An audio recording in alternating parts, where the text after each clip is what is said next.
Hey everybody, today's PR's workout of the day is gonna kick off with our secondary strength focus for this month of March, the Turkish get-up.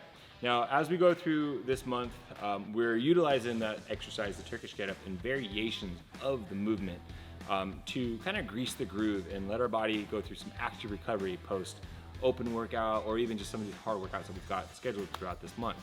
So what we wanna do for today is we're gonna go for 3 sets each side, starting off with a light to moderate weight, and then increasing the load as long as we can maintain full control of the pattern and the whole complex.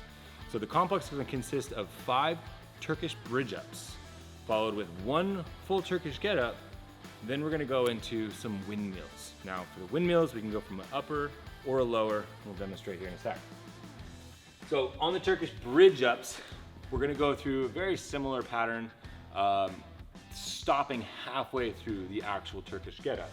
Now, whether we're using a dumbbell or a kettlebell, we want to make sure that this shoulder is stacked into place, that same leg is planted, so I've got a nice strong foundation down below. I'm going to begin by stacking myself up, come all the way through, and then bridge. That is our bridge up. We're going to come all the way back down and then bridge again. We're going to go for 5 bridge ups.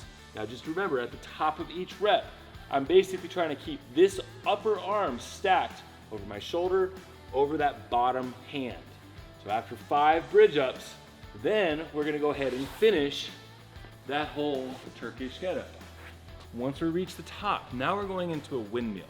So this is gonna be where our limiting factor is gonna be on the weight. So with a windmill, what I wanna do is pivot my toes away from the arm that's overhead. So I've got my right arm overhead, pigeoning my toes to the left. From here, I'm gonna unlock my hips by pushing the hips to the side, and I like to use my non-working arm onto the inside of my thigh as I hinge over. Take it through that end range, stand all the way up at the top. Unlock the hips, reach down as far as we can go, and then return. Now, this is gonna be very heavy by the time we reach that windmill. So make sure that we're starting at that light weight just to make sure that we can maintain full control of the pattern. Now, if we're limited on that overhead range of motion, we can modify this with a low windmill, okay? Now the low windmill may be better off with a kettlebell, but essentially we're gonna go through the same pattern.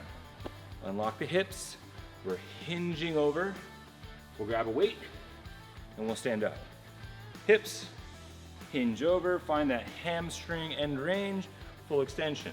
Now, we need to really emphasize the fact and the importance of hips unlock. If we don't unlock and hinge at the hips, we're gonna end up finding ourselves taking that range of motion out of our spine.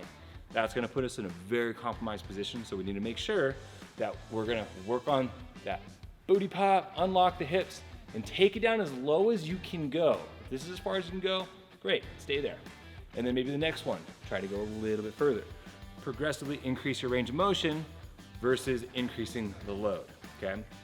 Now, once we finish 3 sets of that on each side, so 6 total, we're gonna go into a 9-minute air math.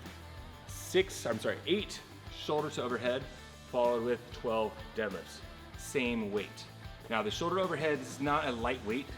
We're gonna be going for a 105 to 155 for the men, 105 for the ladies.